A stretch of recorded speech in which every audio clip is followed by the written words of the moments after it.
You're watching WBTV Investigates COVID in the Carolinas. Hello and thanks for joining us for this WBTV Investigates special, COVID in the Carolinas. I'm Jamie Bowl. One of the best tools we have in this fight against the coronavirus is information. It's crucial to give us a wider scope of where we are in this pandemic and where we're headed.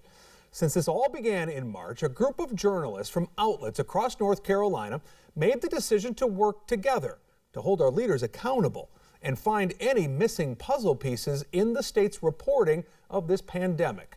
This collaborative is made up of journalists across the state. Here in Charlotte, the Charlotte Observer and WBTV, Carolina Public Press based in Asheville, the Raleigh News and Observer and WRAL-TV in Raleigh, radio station WUNC in Chapel Hill, and WECT Television in Wilmington. So how did reporters from all these news organizations come together? I spoke with a group of the founding members to learn the story. Nick, let me just start off by asking you kind of the genesis of this. How did this collaborative come together? What was the mindset behind it? Yeah, well, it really actually started with a question from one of our producers that you work with every day, Jamie, Jess Dyer, who asked a really specific question about coronavirus testing way back in like early to mid-March. And frankly, it was a question that I don't think anyone knew the answer to, and that would be too big for me to go find the answer to on my own. So it made sense at that point to call some folks that I knew and worked with around the state. And my first call is to Tyler, who'd led a different collaborative for Sunshine Week over the last few years. And from there, we kind of put this group together. What do you think has been the biggest impact of this?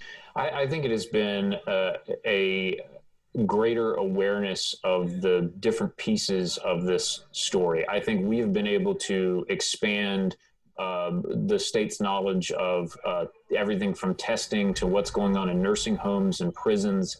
And all of those things are really important facets of this particular disease and this particular virus that we might not be able to tackle on our own, because we're able to tap into the expertise in each of these newsrooms and lean on that collectively. It's also put state officials on somewhat of notice that these journalists you're talking with are not working in a vacuum. They're working together, and they're going to hold you accountable as a group, and they're unified in this. I think it's allowed us to add some context that, we can report the numbers and the different trends. We can show Mandy Cohen's charts all day, but adding context of this is what's happening at nursing homes where you might have a family member. This is what's happening in prisons where you might have a friend. We're able to take a look at those things that are outside of the numbers. This is a public service. It's about serving our community, whether that's the state of North Carolina or just the city where we're located. This shows that, what we're trying to do goes above, a bottom line at the end of the day. And you heard Nick mention it there. The collaborative set off to answer a number of questions. How many people have been tested for COVID-19? Do our hospitals have the capacity needed for those most sick? How is this being handled in our nursing homes? What about prisons, meatpacking plants? And what will the election look like come the fall? Certainly a lot to unpack, and we're going to get into what they found in just a moment. But first, for you here tonight, where did they even begin? Well, it started with getting the information, and that meant requesting a lot of documents, and it even led to a lawsuit. I spoke with Kate Martin from Carolina Public Press and Lucille Sherman from the News and Observer. They led the charge on all the public records requests, and they walked us through their process. So I think in particular, trying to target the records that we needed to get and get people to give them to us were sort of like one of the most difficult issues. In terms of hurdles we faced, I think, physically collecting all of the information and the amount of time it takes to do that, as well as, talking with people about this was sort of the most difficult part of all of this. How challenging, too, was it, Kate, in the fact, you're dealing with 100 counties, you're dealing with a state, lots of different data sets, maybe different platforms. Was that part of the challenge? It certainly was. I have to say, North Carolina, specifically regarding the death certificate information, we had to ask the registrars of deeds in each county, and they all have a varying understanding of what the state's records law requires of them and whether the death certificates are public or not. And that presents a challenge as a reporter because you have to convince them to give the records to you. And explain to viewers at home who want to understand what goes into this and why this information you felt was so important to gather up. So in terms of death certificates, we felt like it was really important to understand if there could be more deaths, COVID-related deaths, than were currently being reported. And to explore that, getting death certificates was sort of one of the major things that we did.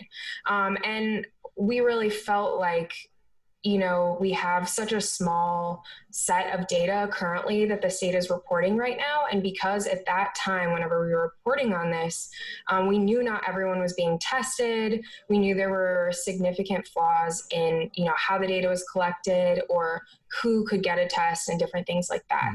So we really wanted to focus on sort of understanding the scope of this truly, and also getting down to the actual humans who are affected by this. And that was really one big way that we did that. Yeah, the collaborative began with looking at COVID-19 testing. You may remember toward the beginning of the pandemic in March, the big issue was test kits. Experts kept saying, besides a vaccine, our first line of defense here is testing.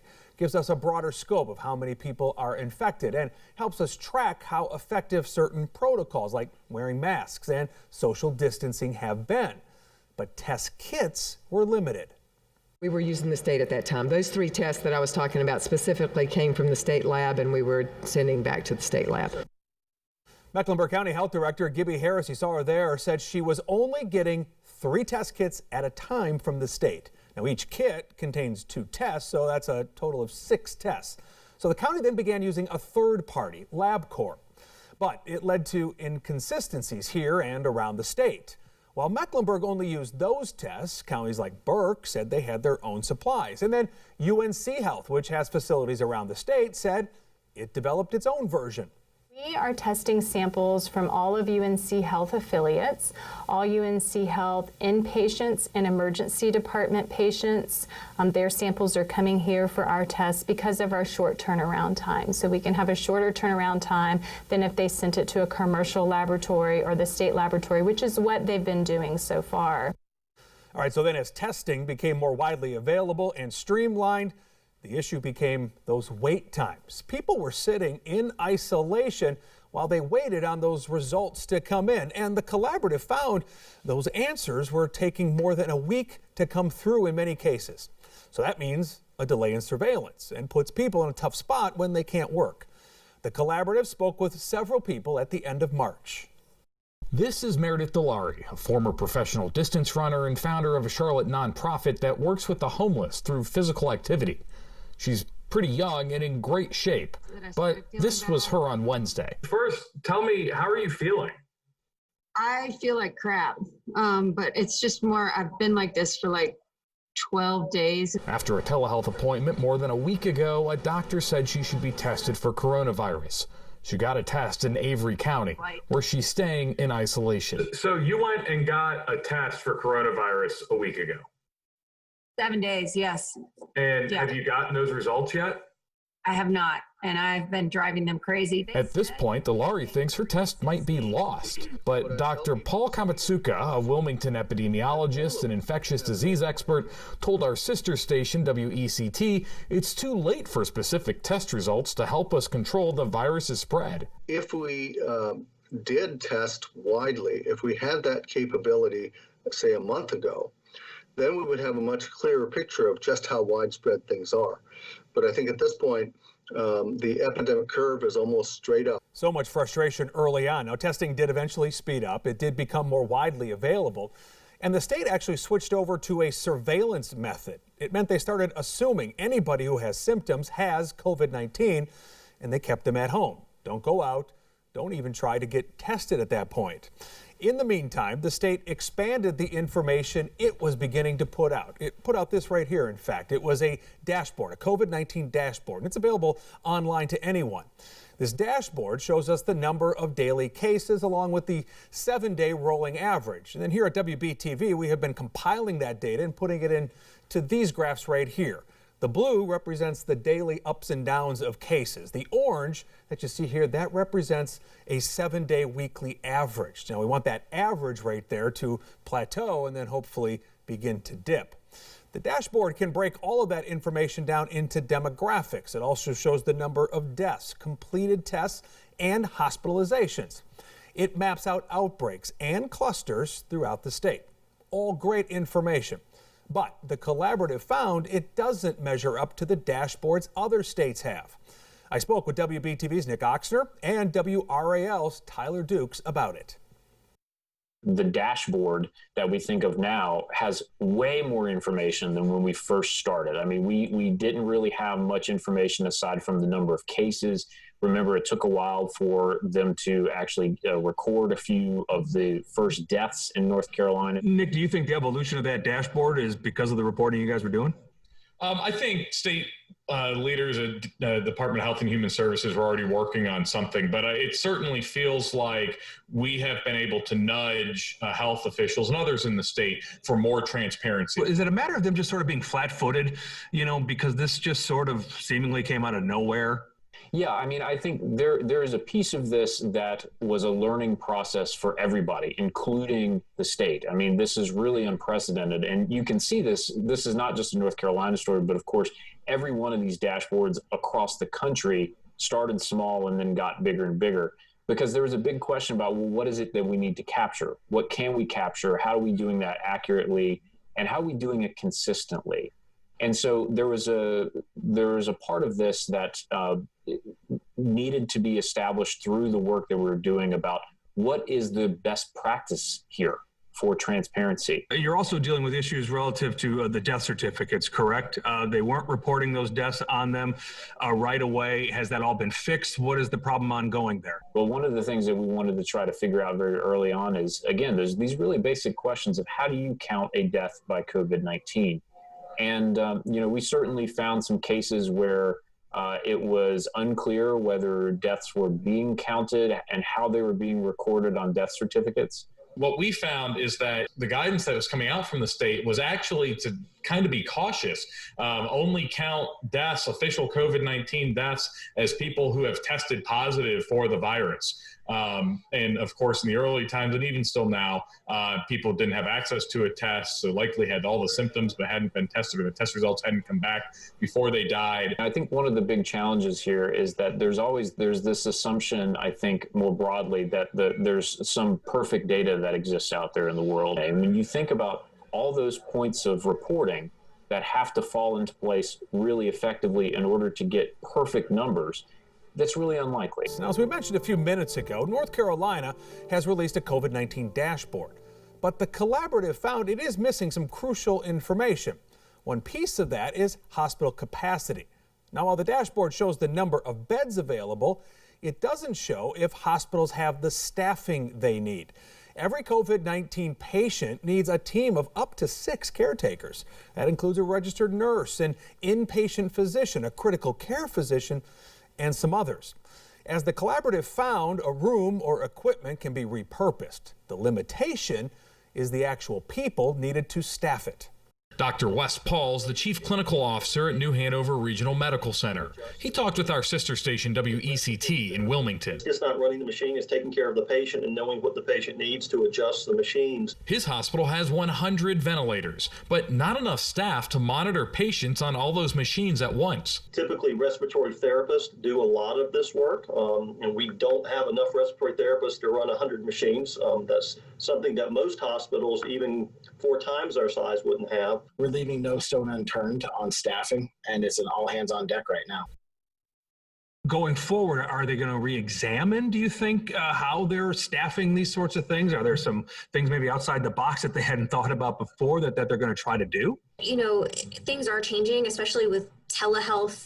The ability to have kind of hospital at home is the way that they described it to me. Essentially, they have a team that's dedicated to checking on patients that are at home. Maybe they have a moderate case of COVID-19. They aren't at the point where they need to be in a hospital, but they still need more care than just taking care of themselves. So they have doctors that call these patients regularly. What's your temperature? Can you give me your heart rate, your blood pressure, that sort of thing. And then obviously, we've seen they figured out how they can reuse equipment, or they can train people that maybe they're not used to running a ventilator, but they know how to monitor that type of thing. And then obviously just trying to recruit people who can do more than just, one particular specialty. I think cross training, that sort of thing. Cross training, yeah.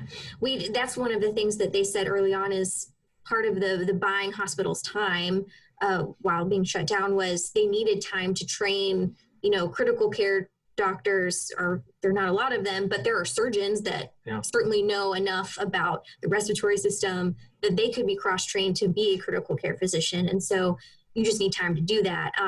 And when I talked early on with some hospital administrators, they talked about looking at what was happening, particularly in the Pacific Northwest that got hit with this so much earlier than everyone else, to try and adapt here in North Carolina. Now, another key piece of the puzzle was that missing data on congregate living facilities. In the beginning, the state's health department was not naming, say, nursing homes experiencing outbreaks. Now, some counties would name them, but others wouldn't, so there was no consistency. I think anybody can relate to when you hear a county, you want to know, well, which facility? Is it the one that my loved one's in? Now, the collaborative requested records, and it became a debate over privacy versus public health interests.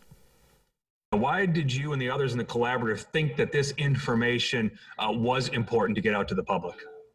Well, as we were watching the pandemic unfold around the world, we noticed that the hotspots tended to be in places with congregate facilities. And as we all know, nursing homes have many people located together in a congregate living situation. Well, and the data also has shown us this disease is disproportionately, obviously, affecting those in those long-term care facilities. Are they still the most sort of dangerous places, if you will, in the state? They are the most deadly. My understanding is people living in nursing homes and other facilities like that, they're about 1% of the population. But if you look at the data on the DHHS dashboard, it's over 57% of the deaths. Why was there this reluctance to release information about specific nursing homes that were having outbreaks? Initially, DHHS was saying that it was protected health information. And the state eventually relented. So did they give you a reason why, okay, now we're going to make this available? Well, not so much in words, I guess. I know that we as a collaborative had pushed very hard against their rhetoric, and we even had, at least I had multiple people calling me asking about the status of their loved ones, and I know that people around the state wanted answers. And as mentioned, the state did begin requiring living facilities to report cases. And it was that information that led the collaborative to investigate 17 nursing homes and long-term care facilities with the highest outbreaks. They found issues related to cleanliness, safety, and proper infection control measures, especially at the Citadel in Salisbury. Inspection reports of the facility before the pandemic, compiled by state regulators, show the nursing home had been cited for a string of problems. In January, inspectors noted a failure to clean breathing equipment and noted showers not being cleaned properly. The report also expressed concern about failure to properly wash and sanitize dining areas. This virus and this particular disease is so difficult to stop and to prevent from entering a facility. I don't know that there's too much that can be drawn into those, I think, for a couple of reasons. Regulators have found repeated deficiencies at Autumn Care of Cornelius, too. Federal regulators fined the facility more than $10,000 in February of last year for a number of problems found during an inspection. So that's what we've been really trying to focus on, is getting the facilities to feel comfortable or be required to share when they have problems. Lisa Riegel with North Carolina's AARP said she hopes the current outbreaks at nursing homes across the state will shine a light on the need for more staff and better equipment. What we're doing is focusing on the solution. Let's get PPE into those facilities. Let's triage and make sure that they can get the staffing that they need. The pandemic has hit hardest in places where people live close together. That includes our prisons, which creates problems in the surrounding communities. Very, very high rates of infection among people who are incarcerated will translate into very, very high rates of people who are infected in our communities. because staff and correctional healthcare professionals live in the communities. That right there is Dr. Bree Williams. She specializes in medicine in jails and prisons. In April, the collaborative asked the state to outline what was being done to prevent this virus, from spreading in prisons. It said each inmate was receiving 2 face masks. All inmates were sleeping head to toe, but a lot of what really was left unsaid, specifically plans to test more inmates. Now, so far, the state has tested about 14% of its 32,000 prison inmates. That is a far lower percentage than other states. For example, according to the COVID Prison Project, Michigan has a comparable number of state inmates, about 40,000, but it has already tested more than 38,000 of them. Tennessee has about 30,000 state inmates, and it has tested about 23,000. On top of that, the collaborative found it was especially difficult for prison employees to get tested. Many were told to get one off-site on their off time. Barbara Stewart was a nurse at Caswell Correctional Center. She tested positive in April, and she died weeks later. Soon after, Caswell began expanding testing for employees and also the inmates. But the collaborative found issues beyond that testing. Records showed COVID-19 entering some prisons after inmates were transferred. The ACLU filed the lawsuit. Jordan Wilkie followed it closely. So the concern about transferring people prison to prison is that we're concerned about the spread of disease, and people who are ill often aren't showing symptoms. The prison system knew that this was going to be a problem and sharply limited the number of transfers that they had for a period of time. But our reporting showed that the number of transfers spiked very significantly as soon as they decided that they needed to move people again. The exact narrative that they presented to folks about what they were doing around transfers as a way to control the spread of the disease wasn't exactly lined up with what we saw in the numbers. Why did they decide to go back to this after they had this sort of temporary hold for a while? It seems like their thinking was they had it under control. What we found in that reporting is that without mass testing, they're really flying blind, and they still don't have the results that they need in order to make the decisions that they need to do to protect people who are incarcerated. What is the state's plan now going forward to test everyone? They just issued their plan to the judge in the case, and they are going to test everyone who is currently incarcerated, whether or not they have previously had a test for COVID. They are going to test everyone who they are releasing, and they are going to test everyone who they are bringing into the facility. Now, another finding from the collaborative, a potential breeding ground for COVID-19, meat processing plants. North Carolina, as you know, has dozens of them. And as more restaurants closed, the way they operate had to change. Here was Joe Reardon from the state's Department of Agriculture back in April. About half of the state or the nation food supplies actually traveled through our restaurants. Now with the restaurants being closed under the executive order, we've had to retransition a lot of that product to get it out in commerce. So it's been a big change. It was. Those meat processing plants were deemed essential, so they could remain open, but they are also potential hotspots for COVID-19. Workers stand shoulder to shoulder. They breathe heavily, and they do it in cold air. If one person is infected, it can spread rapidly, and then it gets out into the community. It only takes one case. And the collaborative found local health departments had been tracking outbreaks at meat processing facilities. They were reporting those numbers to the state, but neither the state nor the local departments were giving that information to the public. The collaborative tallied more than 2,000 cases across the state in 23 different plants. Those included Tyson Foods in Wilkes County and Smithfield pork processing plants in Bladen County. But officials wouldn't name any other specific plants. When there is the concealing of data, that presents a problem, and it can be better even to present data that they have and to admit that they don't have the rest. Dr. Jim Thomas is an epidemiologist and professor at the UNC School of Public Health. He says transparency plays a central role in public health. There is an ethical principle in public health of transparency, of communication and honesty in communication, and timeliness. North Carolina Secretary of Health and Human Services, Dr. Mandy Cohen, says she doesn't want to release that detailed information because it could hurt the companies that own the plants, which she says have cooperated with the state in other ways. What we are saying is this may not be the universe of all of them, and so by naming them individually, I think we are calling out ones, frankly, that raised their hand and said, we want to work with you. And so we continue to want to encourage them to do that because that's the right thing to do from a public health perspective. Frank, why didn't the states want to tell us where these outbreaks were happening in meat processing plants? That's a really good question, and we've kind of puzzled over that answer. Of course, they don't admit that they didn't want to tell us, they just weren't going to tell us. And so they've given a number of different reasons. Protecting privacy of the plants and getting the plants to cooperate. But what we found is in looking at their policy statements and looking what was actually happening, there was a mismatch.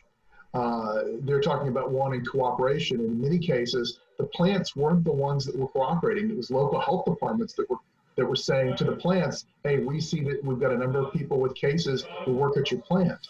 And there were some plants that were proactive. So I don't want to say it was across the board, but it certainly wasn't uniform cooperation from the meatpacking industry at all. Any idea that this is going to change, or are we going to continue to not have these plants named?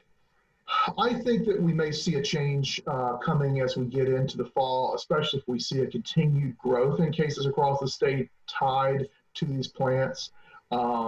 I think that there may be a change in taking some of these things more seriously and realizing that it looks like the pandemic is not just a passing thing that's going to be over by the middle of the summer. A lot of the workers in this field are undocumented residents.